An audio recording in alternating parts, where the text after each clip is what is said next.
Yes, I am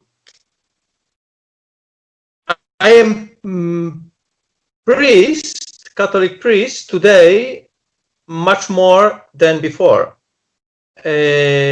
without possibility of official practice, but I have the whole power to You to see, be priest. if And I think that ministry is not to do something, it's not practice, it's not rituals, it's question of being, question of testimony. So I think that I have now discovered that religion in the first place is the question of my conscience. And in my case, this is really also history of objection of conscience against my church, against my official religion. But but I am ever inside, with penalties, with suspensions, with exile. I like to define this situation, exile from my home, from my community. But exactly now, I think that I touch essential of religion, or essential of but perhaps then we can discuss what we understand for religion, because this is a great question. This is the question. I mean, when a person really starts as an outsider without any influence from any institution, then perhaps there is a possibility that that person can truly realize what religion is as an outsider. That's how Jesus began. That's how Buddha began. If Jesus had followed every single rule of the religion of his days, then Christianity or Catholicism itself would not have been born in the first place. I mean, he began as an outsider. Buddha began as an outsider. So whenever a person starts to question their existence, about the very definition of holiness or divinity, and that very question leads him to defy every single rules of the institution, at least those that may have applied to the life before, like in our old days, but those rules do not apply to us any longer in our modern society, such as the rules of homosexuality, the rules of extremism, the rule that says that my religion is the best and every other religion is false. The rule that says if you do not convert to my religion, you're not going to understand religion altogether. So the question is not really, we are not asking what is religion. Most people are asking, what is the definition of my religion, as in Catholicism or Christianity or Islam or Hinduism? So most of them are conditioned by their own distinct institutions to understand religion based on the path laid by those institutions. So maybe that gives them a sense of security, of course, and that makes that security of so many people makes the institution itself stronger. But at the same time, so that brings people comfort. But at the same time, there's a downside, which means you no longer can question any law that you do not see fit in a modern society. You no longer question any authoritative power that your institution may impose on you. And if that is religion, then that is precisely anti-life, because life is about exploration. Life is about discovery. And any religion, doesn't matter the label that we put on it, any religion or any institution that says that there can be no definition of religion outside the definition that I provide to you, so that institution is going against life itself. Life always finds a way love always finds a way. Sometimes it goes even against the norms of society in your case, but it does find a way. And if it doesn't, then it just squeezes the life out of existence. If you cannot express the love in your existence, then you do not have life in that existence. And any institution that imposes a barrier on that love imposes a barrier on life, then how can that institution be an authority on religion? Because religion itself is self-discovery. Yeah, you touch many issues. First of all, I agree with you. I think that exactly the essential of religion is the way of life. The way of life of people who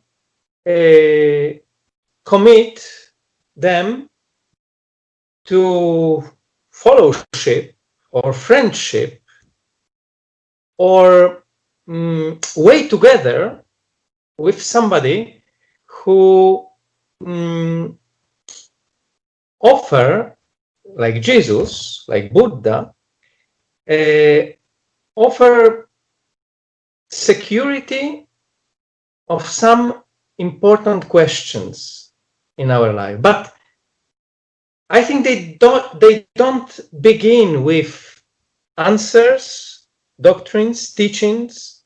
They don't begin with norms.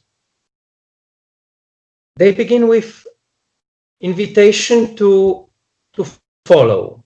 So for me, religion is like way of life, and in this sense, I hate to speak about religion like system of or institution or order or yeah. Also, when we say church, it's something today. It's something so institutional that we don't hear the essential of this ecclesia, of this Greek convocation, which is in the essence of religion. Religion is the way to be together with people who have the same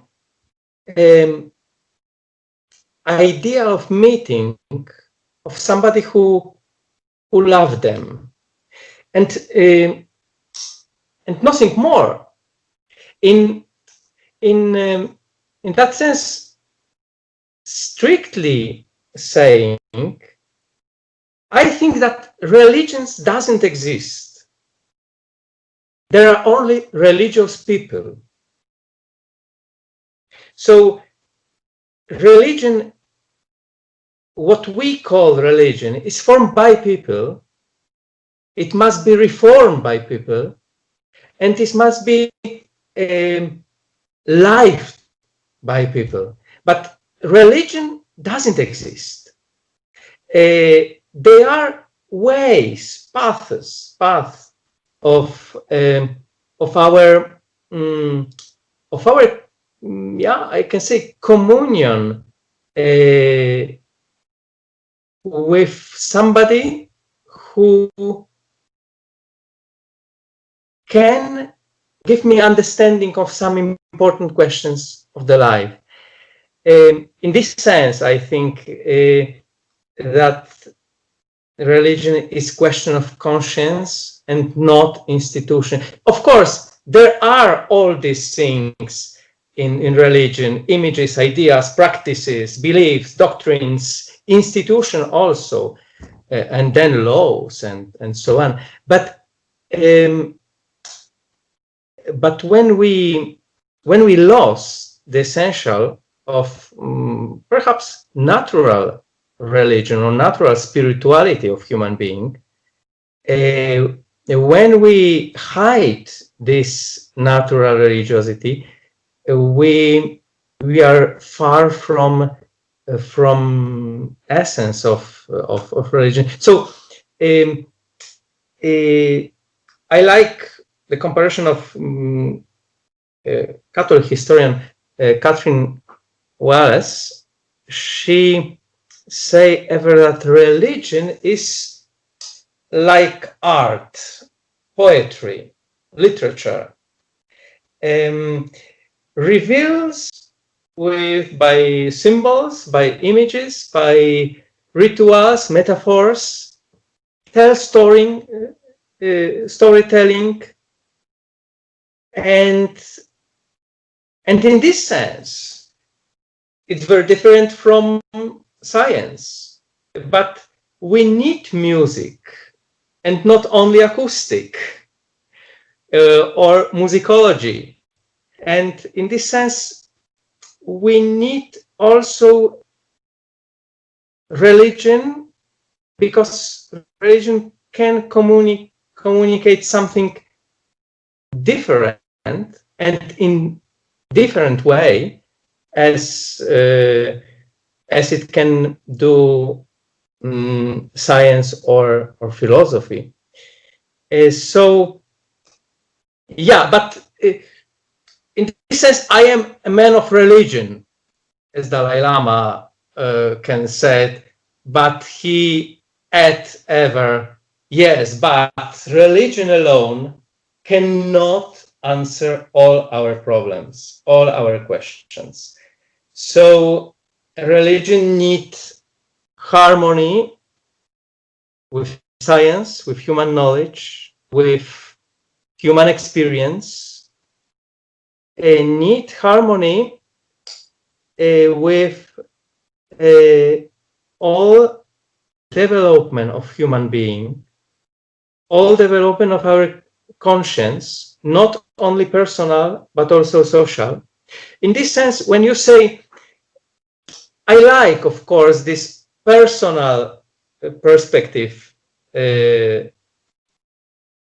about religion, my religion, because when you begin to speak about religion or no religion, about belief or no belief of your life, you begin speak about you. And for me, I am theologian. Theology begin with your personal experience. And then institutional church cancel all human experience and said, no, we must repeat something, but not confront it with social experience of today. It's a great error. But when you say my religion, I like to add, I hope, for me, it's not expression of individualism. So religion has also socially communitarian aspect. Religion is communion, is building bridges in a very metaphoric, symbolic way.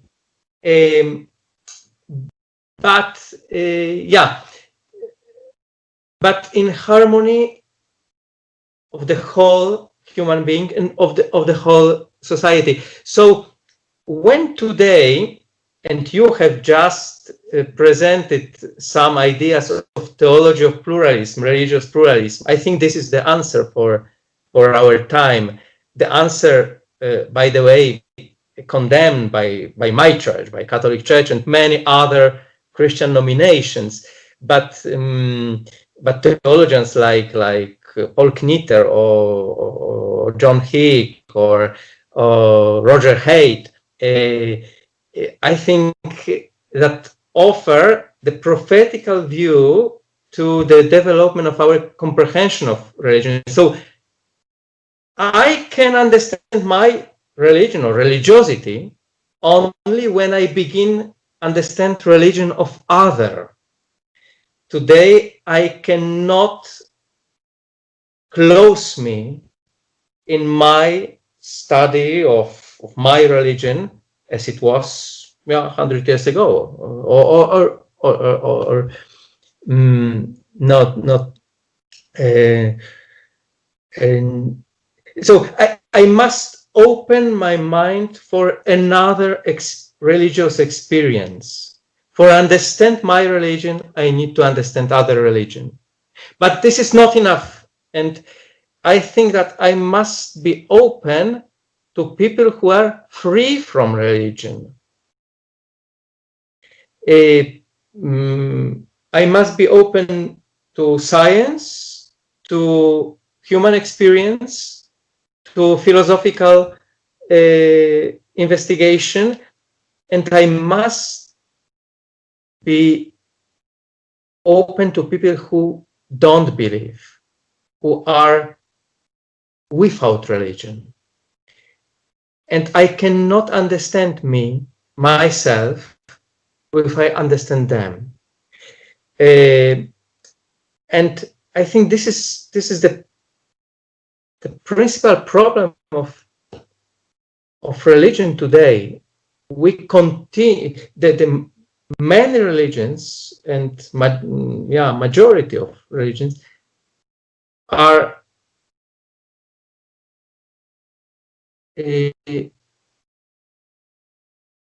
close according to this old concept of our small religious village, small comprehension of only my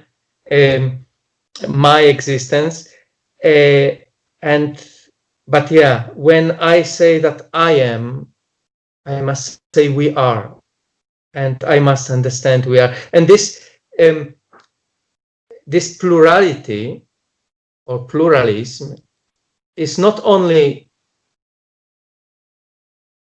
respect or tolerance of the presence of others de facto in my life, in our life, but this openness must be experience of happiness, because without others, without difference, without others religions, or without people without religion, I cannot understand myself. And this was also my discovery after coming out. It was my conviction when I was member or minister of institution, and yes, I work also in Inquisition of the Catholic Church. So you can imagine that this is exactly another perspective of government, of power of religion. And then you can understand this is the official perspective of my religion. It's not so small religion, 1 million or 300 million people who are represented by authoritarian, close, and as you said, we cannot continue say together, my God is better than your God. My religion is truer than your religion, or your being without religion, or your being humanist. And but it was my work in the church. My work was to confirm this not true. And this is not biblical truth. This is not it has nothing to do with Jesus and or with essential Christianity. You said one thing, excuse me, that science, religion is different from science. I see that science and religion are not really so much different. They may work differently, but they aim towards the same purpose. They aim towards the elevation of the human mind, of the human society. Yes, they do work differently. Science works, for example, based on facts, data, figures. But what is the difference between a scientific database and a scientist? A scientific database doesn't know what to do with that data. It is only the scientist with a humane vision, with an inclusive vision, that can make sense of what to do with that data so that it can improve the human condition in the human society.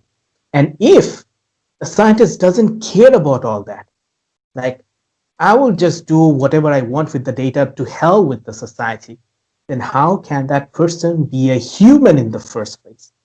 A person who has no concern for other human beings, for the society, then he is negating himself or herself or themselves as humans.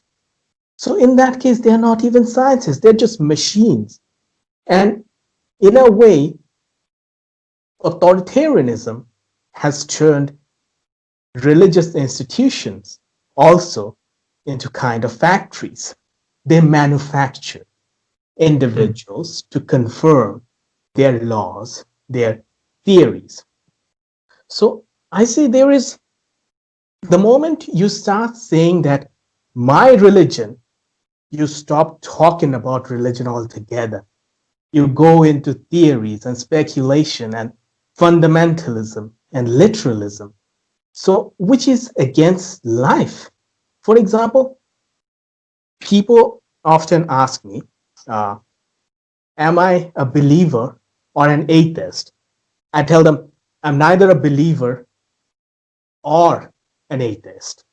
But they say, okay, if you are not an atheist, then you are a believer. Or if you are not a believer, then you are an atheist. So in the mind of society, they have made up already these two options. They are not going to consider anything outside that domain, outside that two very narrow circles. How can you comprehend the religion of one person, no matter who he is or she is, based on your own understanding, based on your own conditioning? If you want to understand a person, who that person is, it is a different person. You cannot impose your emotions or your thought or your perception on that person and say, okay, now I understand the person. So I put a label based on his characteristic or her characteristics. I place a label on it. He is an atheist. She is an atheist. Or he is a believer or non-believer. But in a way, whoever questions the institutions is seen as a non-believer, as an atheist. But in another way, that's where the understanding of true religion begins. When you start to question, when you start to dive deep into what you said, the essence of religion. The term Christianity, as you said, religion doesn't exist. So you see, Christianity doesn't exist. Christ did. People made a whole religion out of Christ.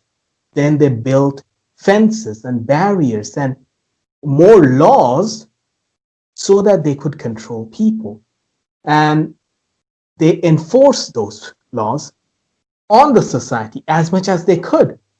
Now, so they needed these institutions. But Christ himself, what is Christ? Christ, or what is even the Bible? What is Christianity? Christianity is simple. Love thy neighbor.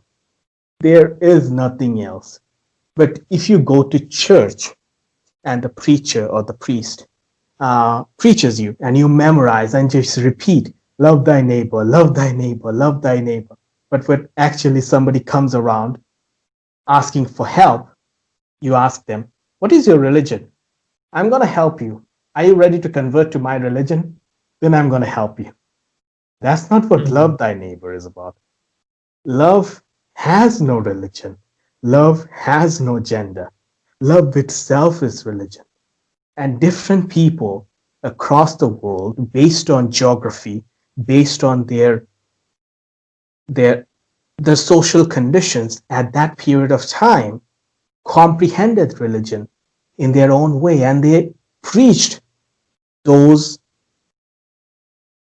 At that time, there was not religion. They preached those feelings, those sentiments. They talked about those sentiments.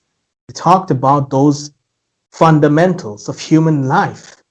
then people couldn't keep them what they were as simple fundamentals of life. They had to make an institution out of it. For example,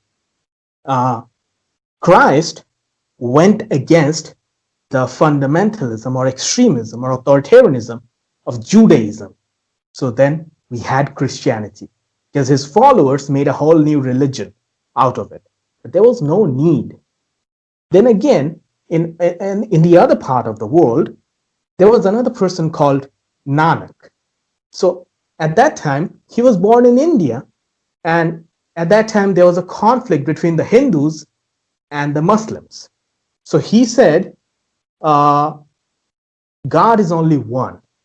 Whether you call it, whether it is from Hindus or Muslims, so it is the one and the same thing.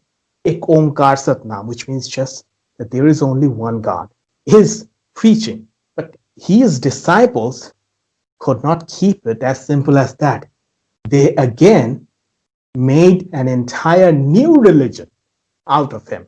Sikhism, they called it. So every single person, every single outsider came up. They, in a way, they came out of the closet in their own way, as in they came out of their own institutionalism. They stood up against their societal oppression in a way. And whenever they succeeded, they preached those fundamentals. They talked about, preach is not even the right word. We do not even have the right word for it. They just talked about it. How are you going to define goodness?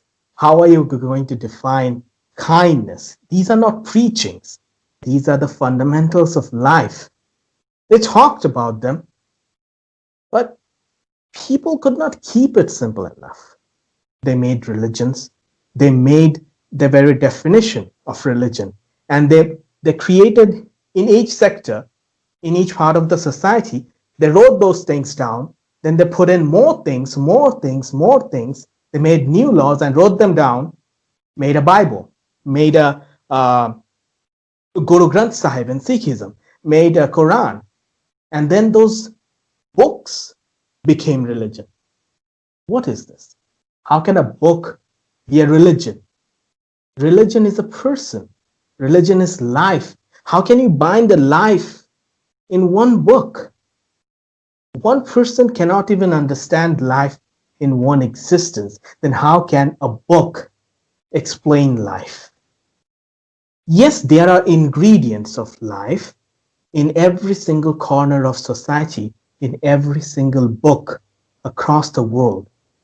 But if you just stick to one book, how are you going to comprehend that vastness of life? If you just stick to the convictions of one corner of society, how are you going to comprehend the grandiose of the universal life? Life is universal. People in different times, in different parts of the world, understand it differently. They write it down differently. And then in time, some people are able to go beyond the words, but most people cannot. So they stick to those words and they forget that those words are meant to be understood metaphorically. They start to comprehend them literally. So they begin to create a chaos out of those books. They create fundamentalism out of those books. So in a way, religion, which itself means bringing people together, religion itself, as you said, communion, it becomes anti-communion, anti-community. And how can anything that is anti-community be religion? Because it doesn't bridge people. It doesn't bring people together. So wherever there is authoritarianism, there cannot be religion. And wherever there is religion, there cannot be authoritarianism. Oh, yeah. Nice conclusion. It's important thing that you point. We must reflect about frontiers of religion. My religion cannot be close, and it's right. The world is not formed by religious person of one religion and atheists or non-believers. No, no. There's more complicated, and exactly also Catholic reflection about pluralism, religious pluralism, discover today that we humans can have also double permanence in two or more religions in the same time, not as religious tourism or religious market of curiosities, but as deep experience of looking for answers, what I cannot find only in one tradition. I think that today in Western people who, majority has Christian background, are so interested, so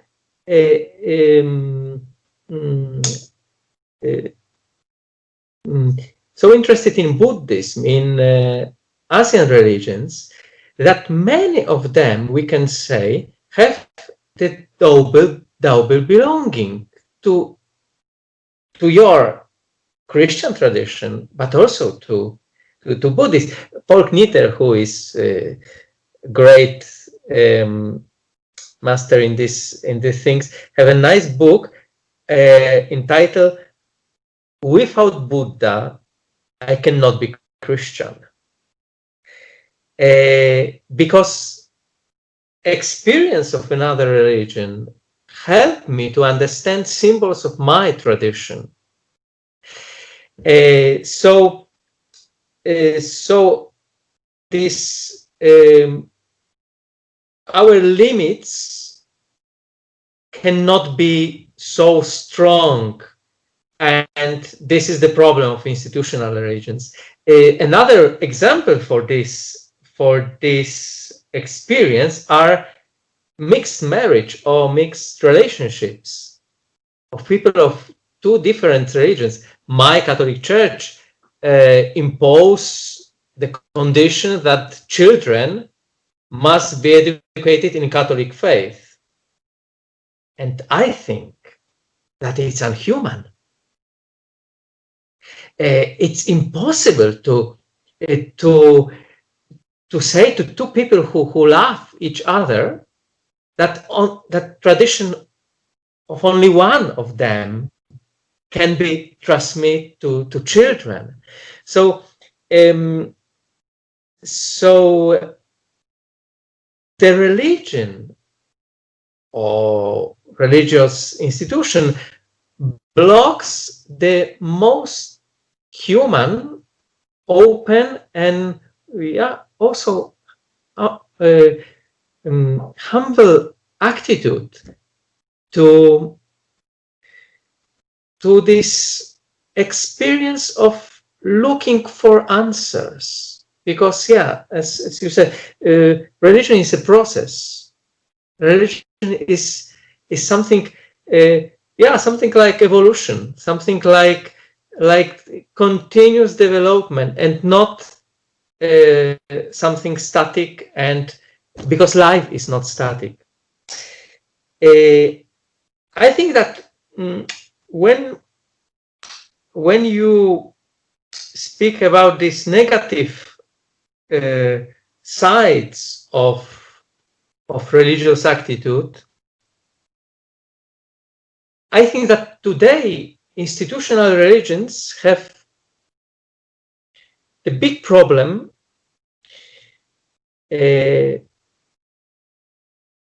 in their experience of religion decline, or decline of religiosity of many people.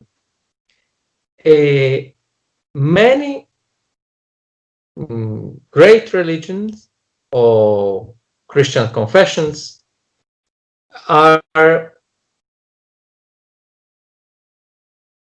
put all attention on their political and economical activity.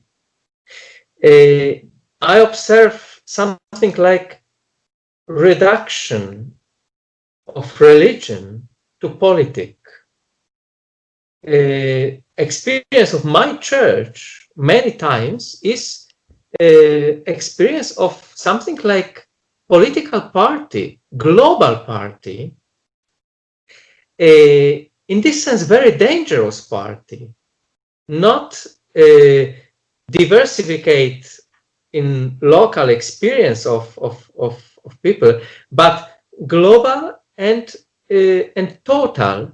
I don't want to say totalitarian, but something like Big Brother who won't organize your life, and this is the answer of many religions to this experience that yes, we have also we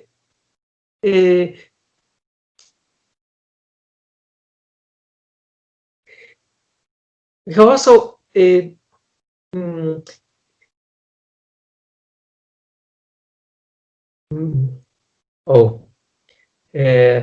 less people in our churches.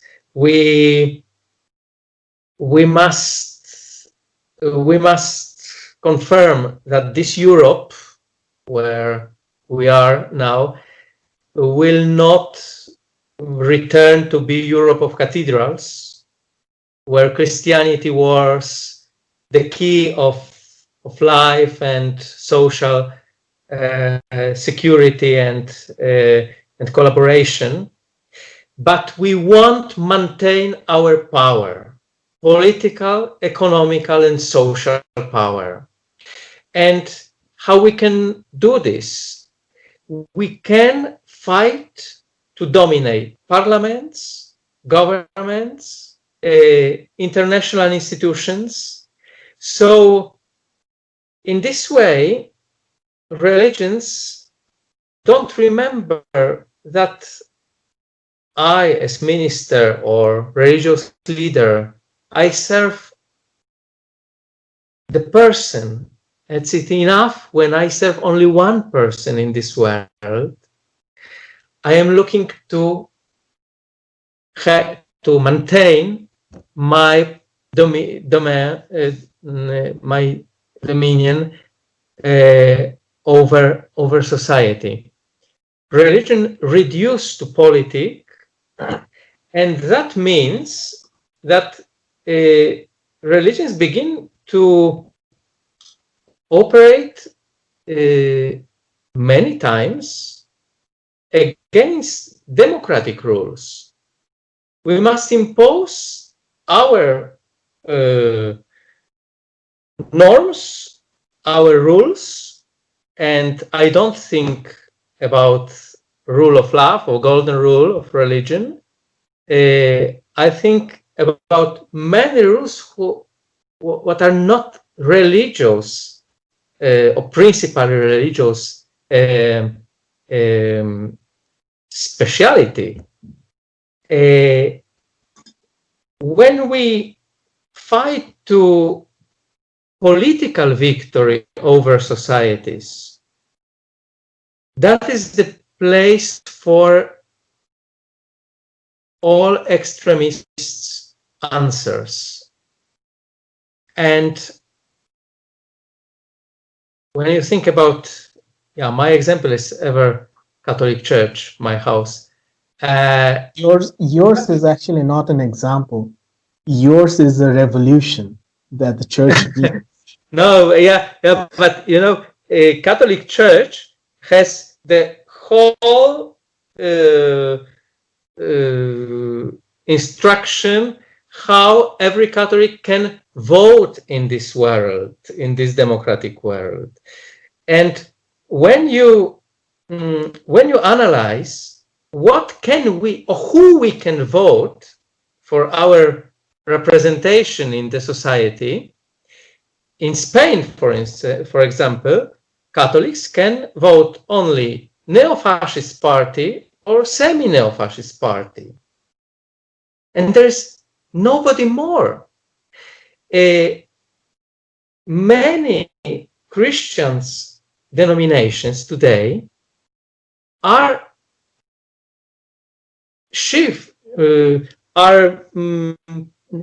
tending to extreme fascist or neo-fascist position. And you say, of course, this is not the problem of all Catholics. There are many good people. But these good people permit that our religion as institution in reality kidnapped essential religion and imposed in our name the new fascism in this world. And here for me stay the problem of fundamentalism. I know that you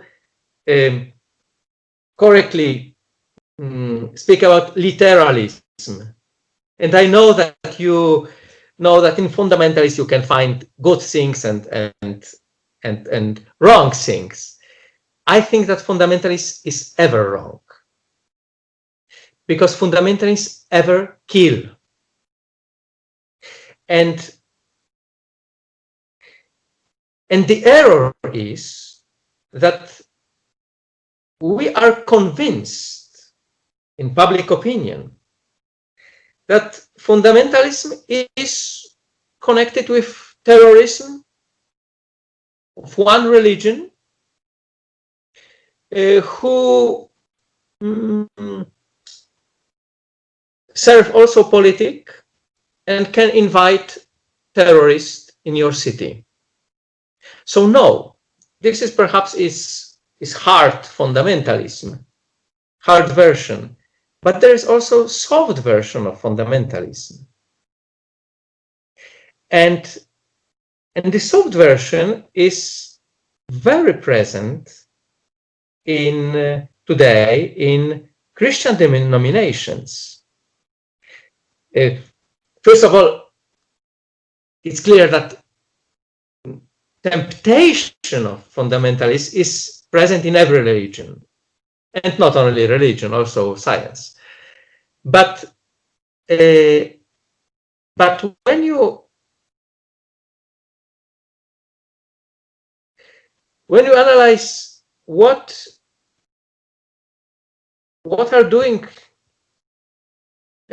are evangelists doing today, what is the project of the world of Catholic Church, you discover very fundamentalistic position,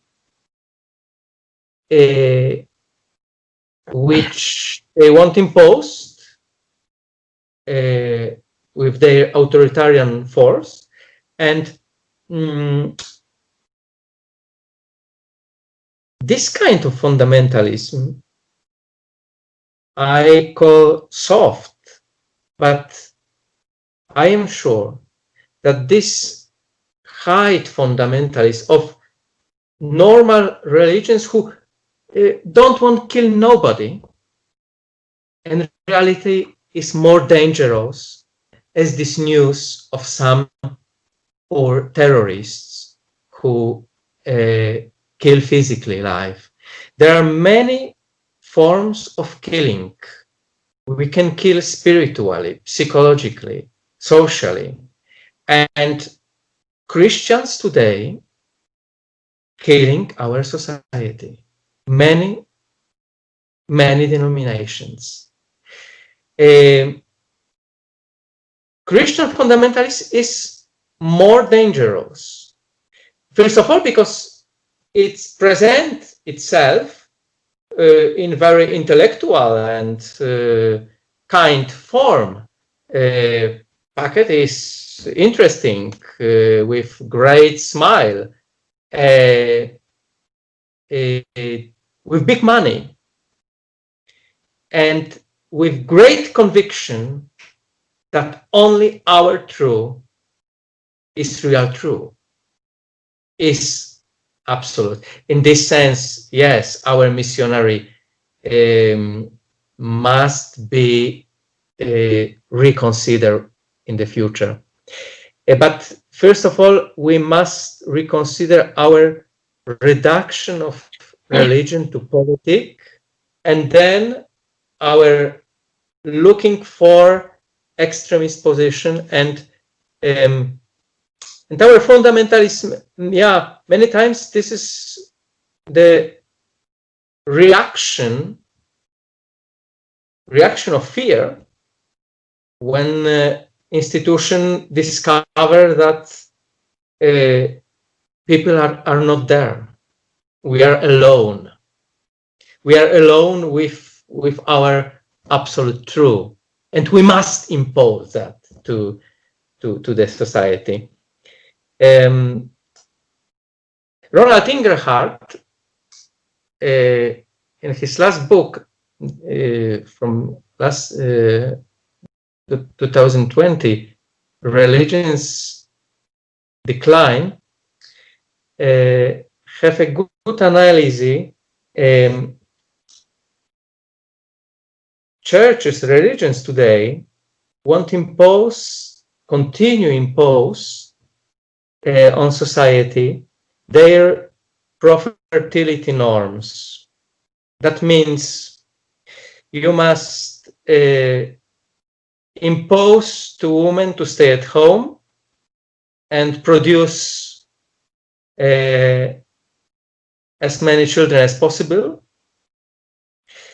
You must do everything that gays, lesbians, transgender, intersexual people stay in closet and continue there and don't reveal their identity. And of course, you must fight against everything what is not promotion of fertility, divorce, homosexuality, masturbation, contraception, abortion, and so on. But today's society doesn't need that. These norms, according to Inglehart, society needed, I'm not so sure, but these norms were useful in the past when there were high infant mortality and low life expectancy. But today it's exactly contrary. We need a new system of norms, and we need individual choice norms. That not means relativism, that not means individualism, that not means no ethic. Oh no, this is ethic. And I think that we discover only today real ethic. Ethic of my individual choice, ethic of my sexual life, of my relationship, of my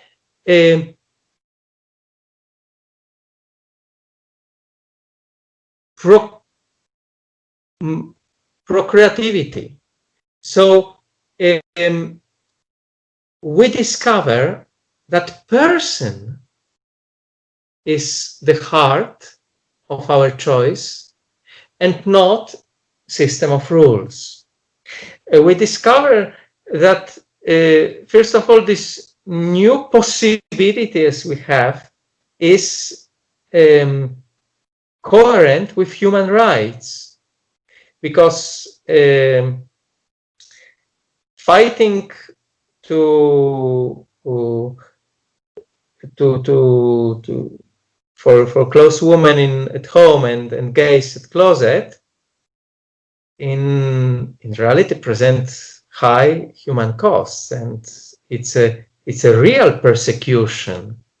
So today, when I think about fundamentalism, my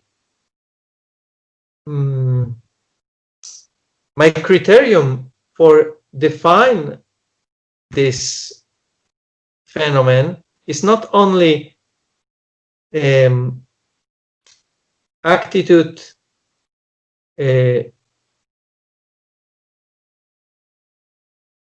of readers of the religious texts, but also my position respect human rights. And here we are in great delight in world of religions. I won't hear what do you think, but perhaps when you permit, I have one photo for you from family album. Well, religious family album. This is okay. the situation of moral condition of religious leaders today. It was before COVID, 2017. Yes. In White House, Trump administration, with all religious leaders, firm this dangerous and unhuman law, with very nice title, promoting free speech and religious freedom. And this is law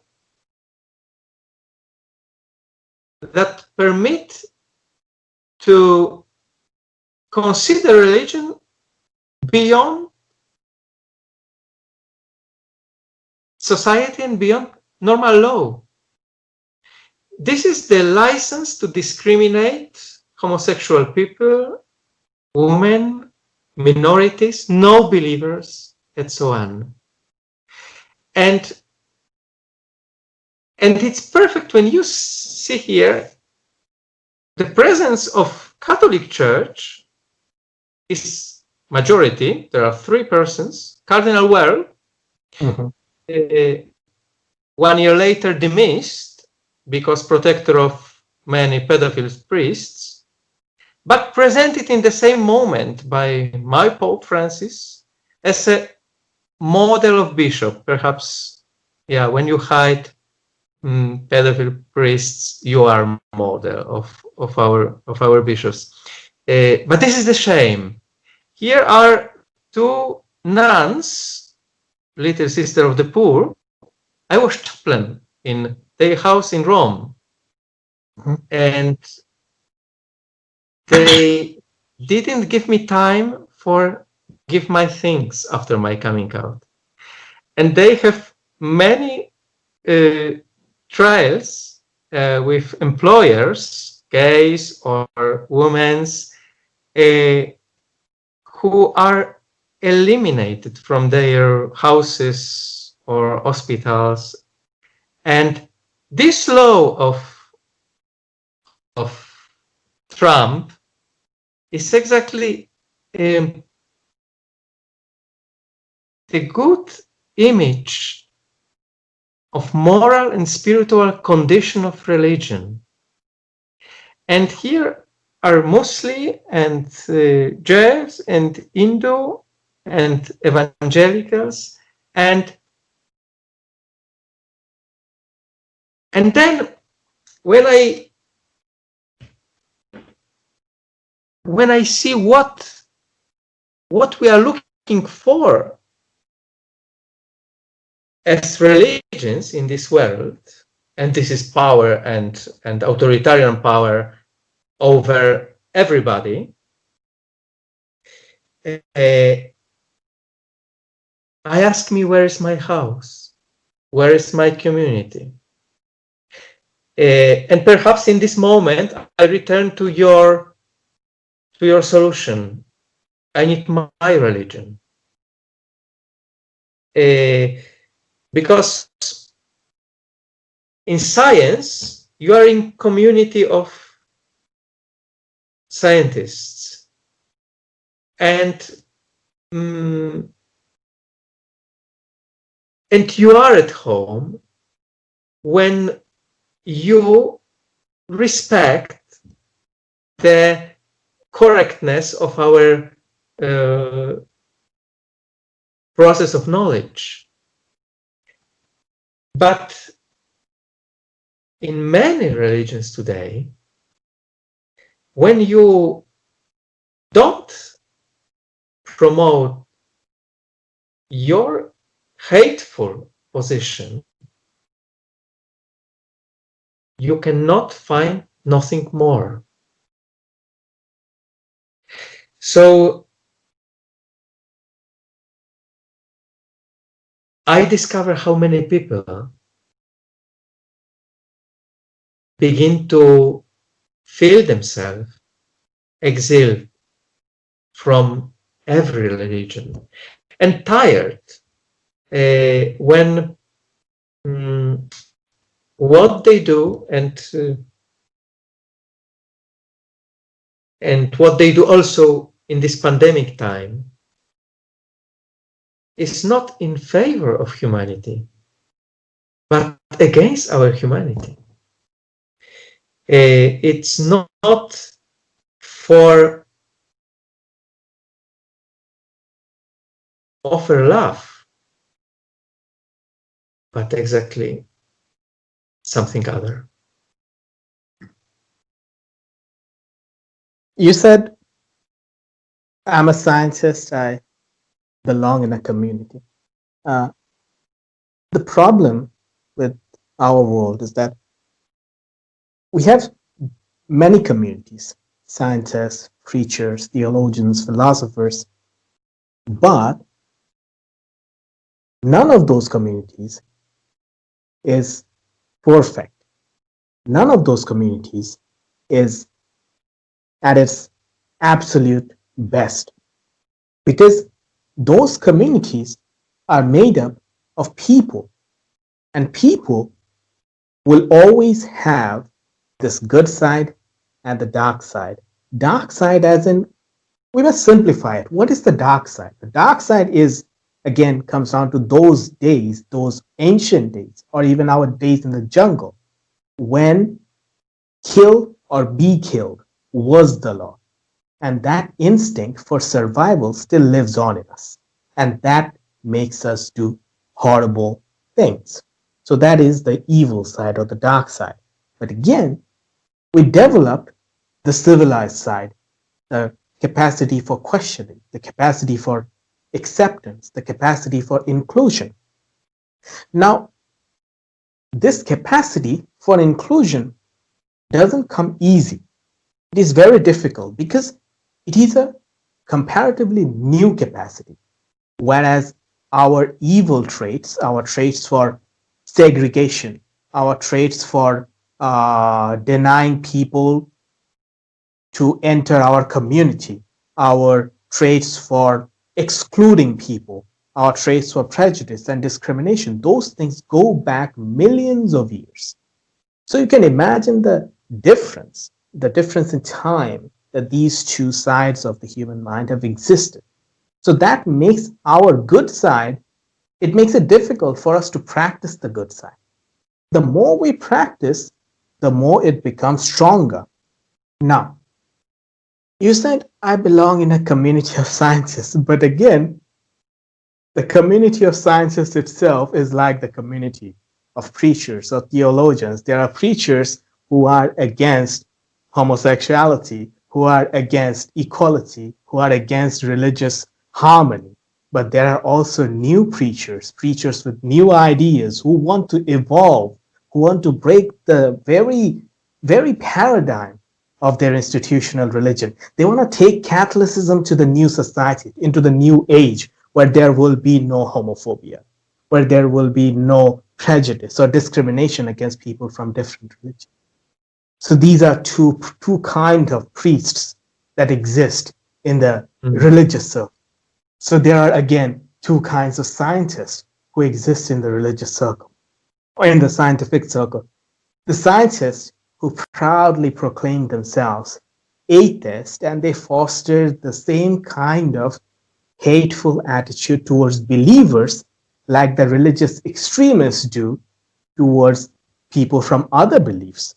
So these are atheists, so-called atheist scientists. And again, I am going against that community by saying I do not approve of the hate towards the people who need their faith, who need their belief.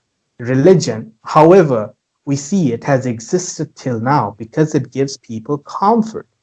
Now, if I as a human being cannot help another person in distress, and who the hell am I to say that that person is delusional because they take comfort in an idea of God, or because they take comfort in their religion, in their practice of prayer, in their practice of rituals? So these are the scientists who do not accept me as part of their community because I talk about religious harmony, because I do not approve of hate towards religion, because I am not anti-religion.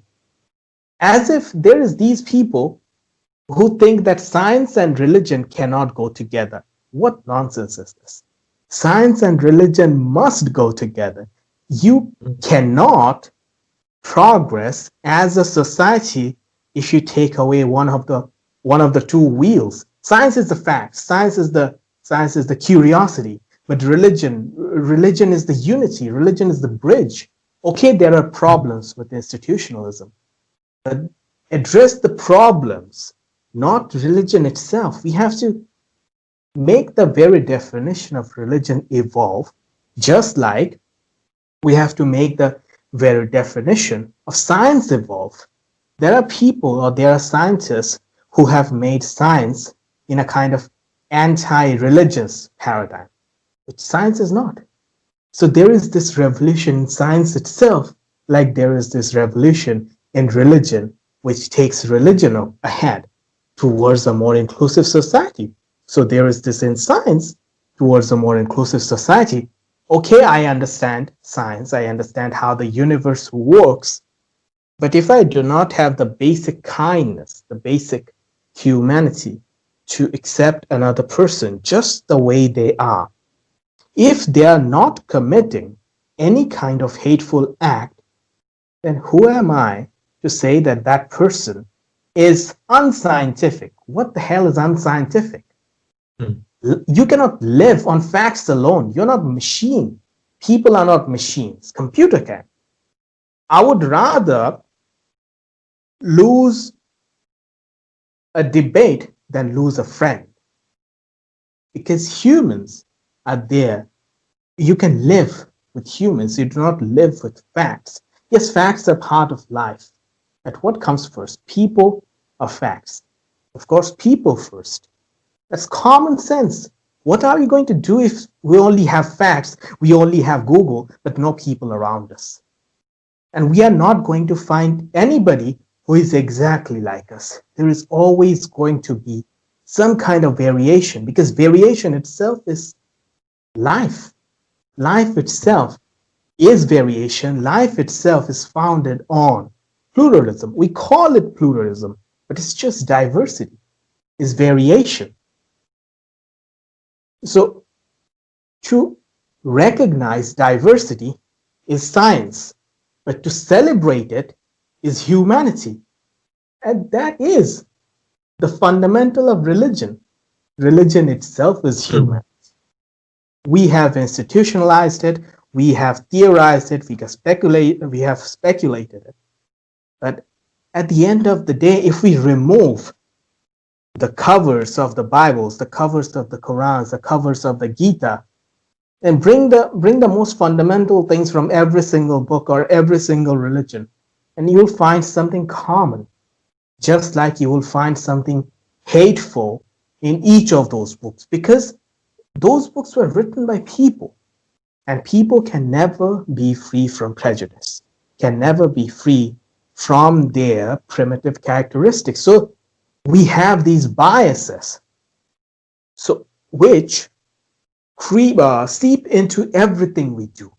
So human society itself becomes a melting pot of good and evil, because the humans themselves are a fusion of good and evil. So we have to, as you said, when people are not accepted in a community, they start to come together. So what happens when people are not accepted in a community? Then they seek other people like themselves. Then they create a new community.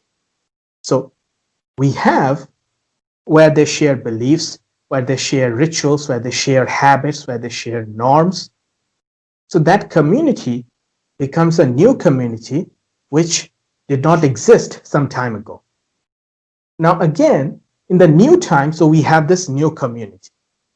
But again, you'll find there are new people who are born in that community who will feel that they do not belong in that community. Again, they will feel discriminated. They will feel exiled because they do not belong in the community built by the people who themselves built it, because they did not feel like they belonged in the community of their times. So yes, we approve.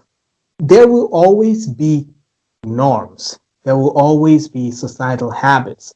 Society cannot exist without a structure. Humans are not advanced yet. We need a structure. But also in each structure, each paradigm, we have to accept the fact that the paradigm that we are building is not at its absolute best, is not the best paradigm that we can build. Once we accept that what we are doing our best, but it may not be the perfect for the future generation. Then we hand over that paradigm, that societal structure, to the new generation, to their generation of the future. And if they see, and we tell them, this is what I have for you, but do not stick to it.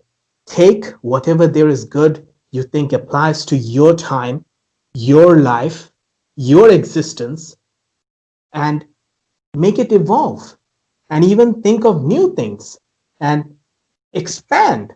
Expansion is the seed of life. So once we tell that, then there is no place for extremism. There is no place for fundamentalism. I have created this paradigm. I give you this, but this is not perfect, my son, my child, my kid, my daughter. Make it evolve, make it better. So this constant urge to become better, this constant urge to evolve, and the acceptance of that fact, that's what makes us civilized human beings, which this trait did not exist in our ancestors. Our ancestors could not comprehend it.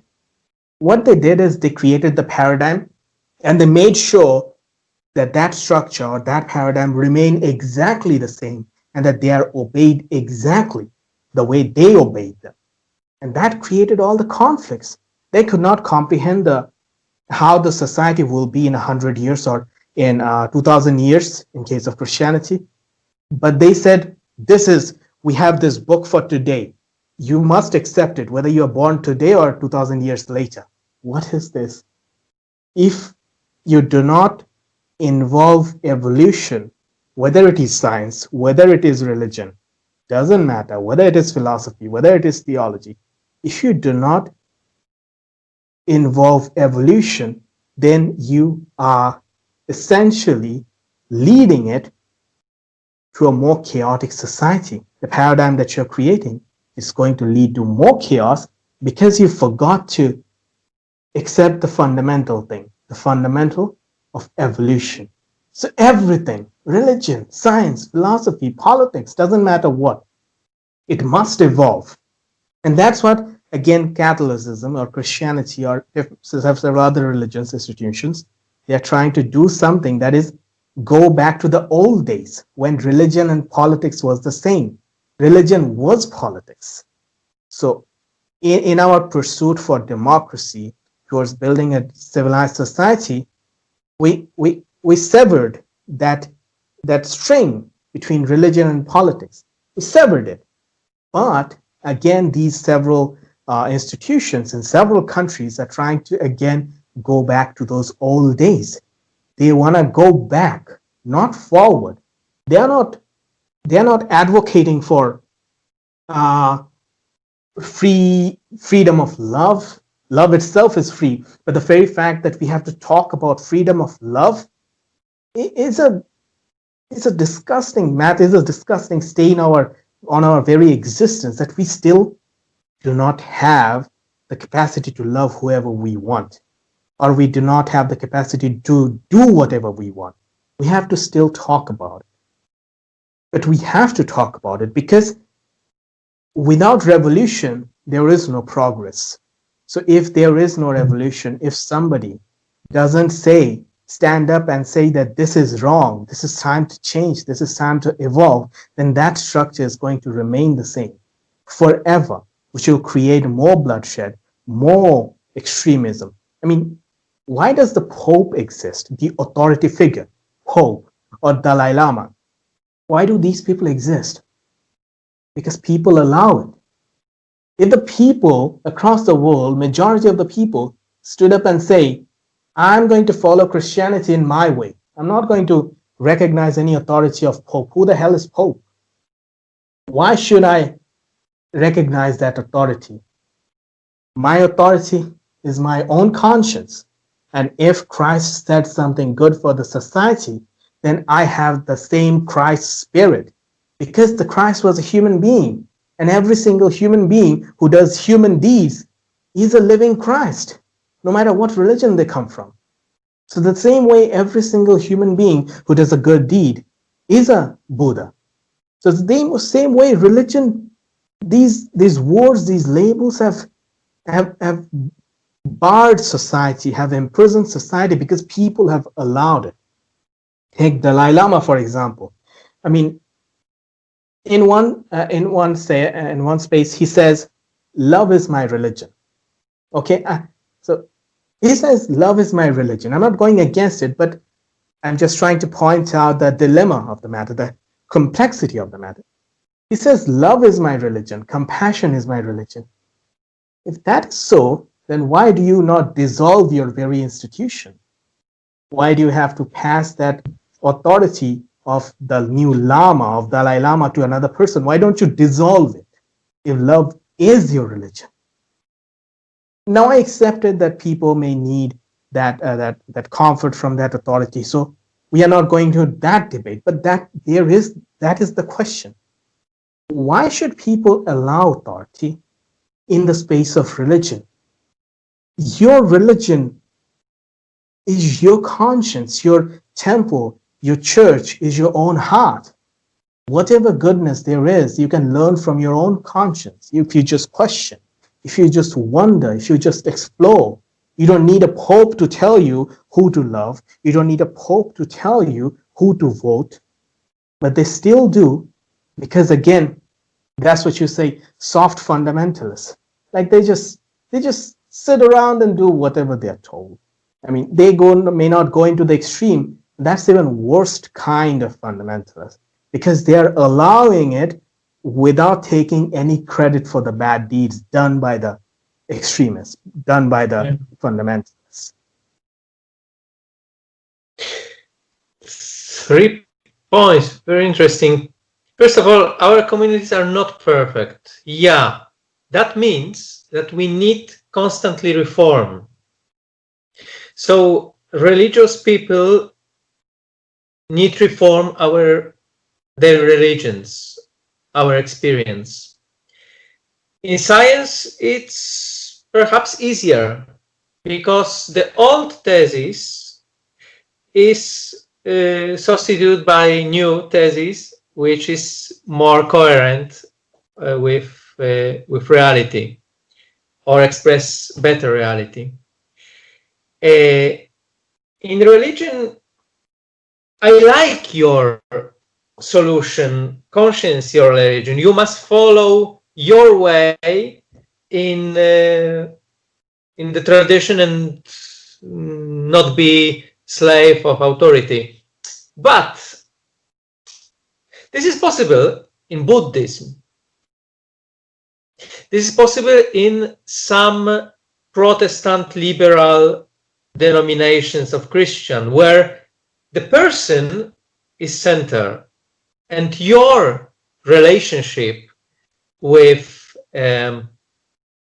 religious reality is fundamental, your faith, your belief.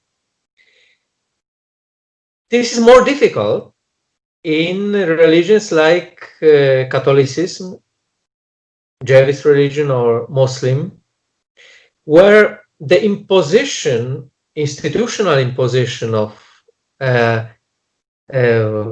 true or official true, not depends from your interpretation. You are not freedom of interpretation. You must accept. And many Catholics today, many Christians also in other denominations say, of course, I am there, but I have my way. And here I begin ever discussion, and it's not easy to convince that in reality, we are used by institutional religion to impose authoritarian way of domination of the society. We are numbers. What do the Catholic Church in United Nations in their diplomacy do in my name? So it's not enough for me to say, of course, I can be happy because I have found my well-being, stability in this religion. No, I must fight for reform of this religion if I won't be coherent with the truth. In this sense, for example, I cannot accept that my religion is represented by a state of Vatican. It's unjust. It's something like so anti-ecumenical and anti-religious when there is no another religion with representation of this power, international power, with diplomacy in every country. Not every, but quite. Yeah, with great international and pressure international, what can have only state authority. This is contrary to project of Jesus, of gospel, and essence of religion. And this is lack of fraternity with other religions who have no this representation. This is imposition, authoritarian, but it's function in my name, because I am Catholic. In this sense, when we say that fundamentalism in reality destroy the true religion and kidnap essence of religion and sell the true religion, in reality is not only the work of terrorists. This is the work of many religious institutions. This is the work of Vatican for Catholic Church, or for, we can say, world, because this world is beyond influence of power of influence of this of this human power of religion. So, but I agree that when you say that there are people who allow authority, And here for me, born the question how we can reform religion, religiosity, or religious mentality, social and institutional, or perhaps earlier personal. In many religions, in many confessions, Christian confessions, are people who can participate in some way in formation of who we are, what we think.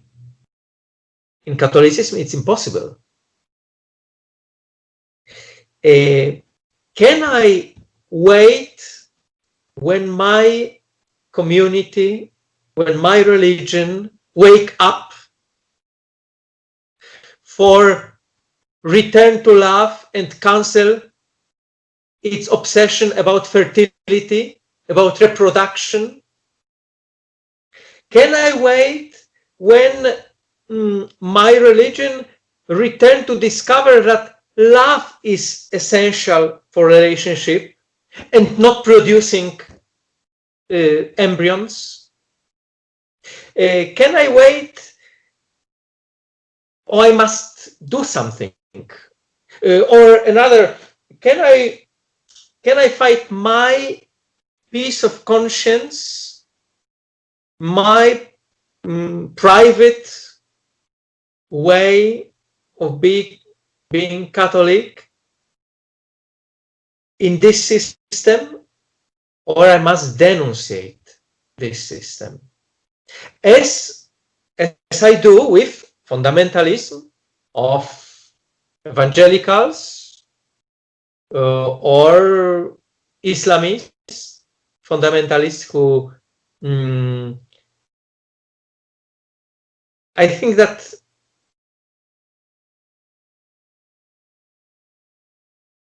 to be free in conscience and faithful to your conscience, I cannot be silent. And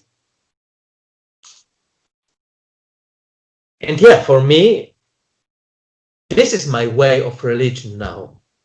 Objection of conscience to institutions that which kidnapped essential religion of its fundamentalist vision of power. And as you know, every Catholic, you say, we are not literalists, we are not proud, we are not fundamentalists, we are literalists only in some parts of Bible. I think that in science, it's easier to find community because for remember my preferred example, sexual orientation today is much more than only scientific hypothesis.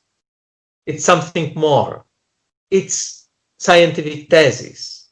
And I must respect that when I want stay in a respectful scientific circle. But of course, I know there are many scientists influenced by closeness of religion who deny that.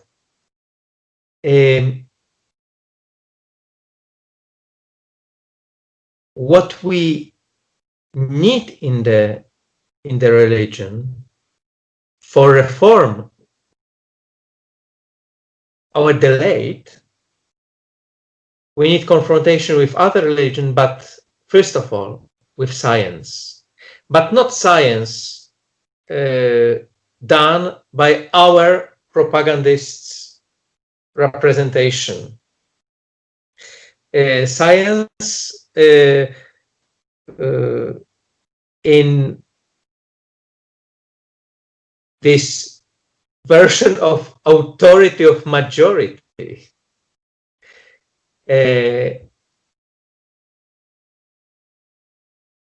which is not so present in dialogue of many Christian denominations. When you when I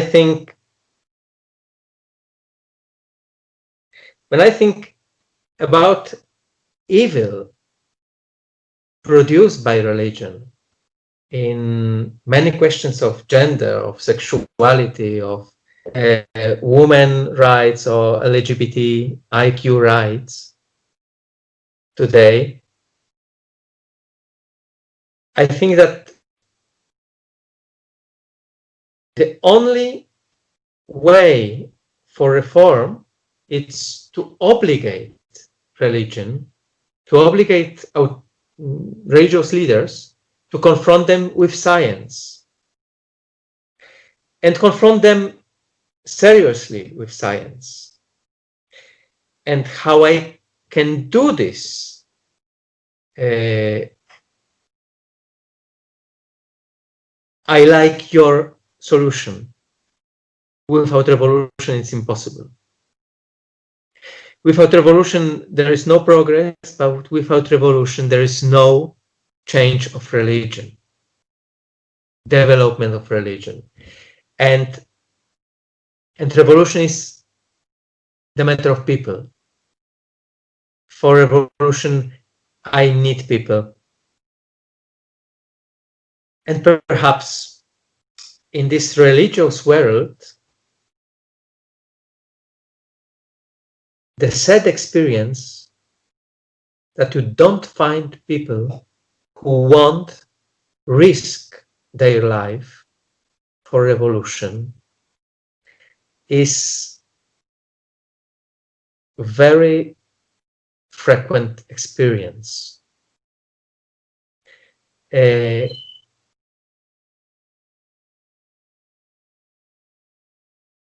Many times, my impression is that when you discover that religion is question of my conscience, I begin subject of religion. But my experience is that many religious people want only prepared product without reflection. And here, the answer of Christians, Jews, Muslims is perfect. It's a prepared container of revelation, something like box sent by Amazon or directly from heaven. It's not important, but it's not religion. It's ideological imposition, close for meet other people. It's exactly contradiction of religion. And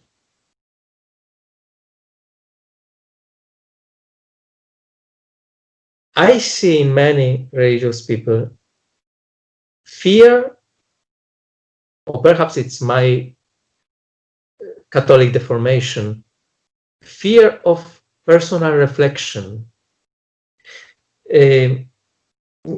We Catholics are formed in this sense. We can reflect, but only in the system imposed, and not without it. And here,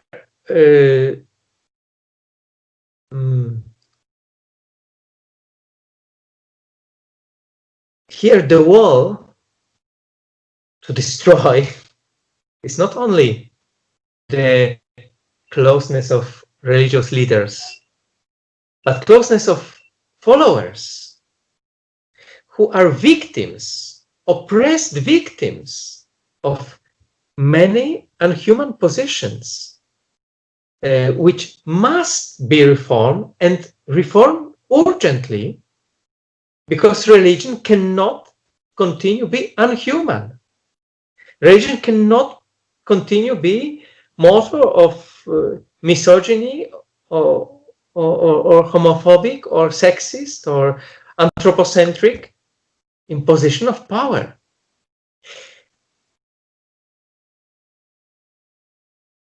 And here many times one must fight for not lost the hope.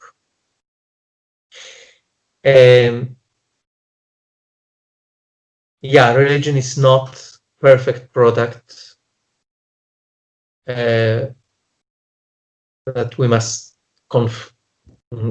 conserve at home. Religion is progress, is evolution, and it's called to reform.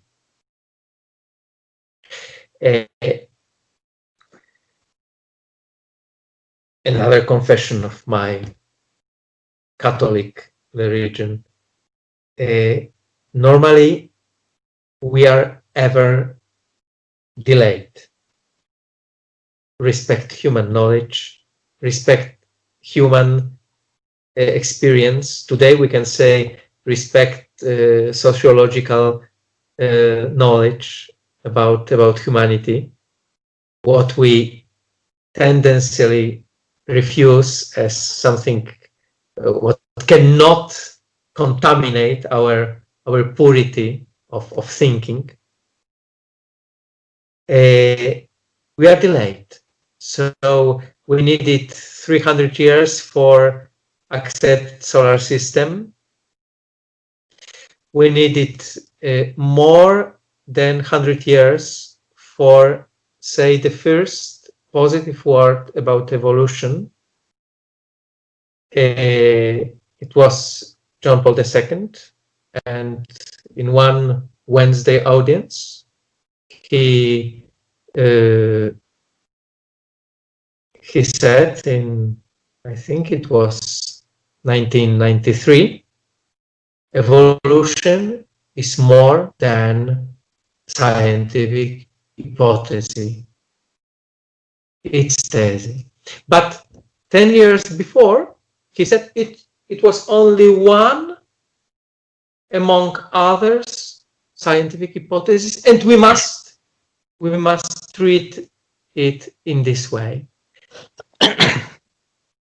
And I asked me, what happened in these 10 years that he changed mind and permits finally to Catholics to be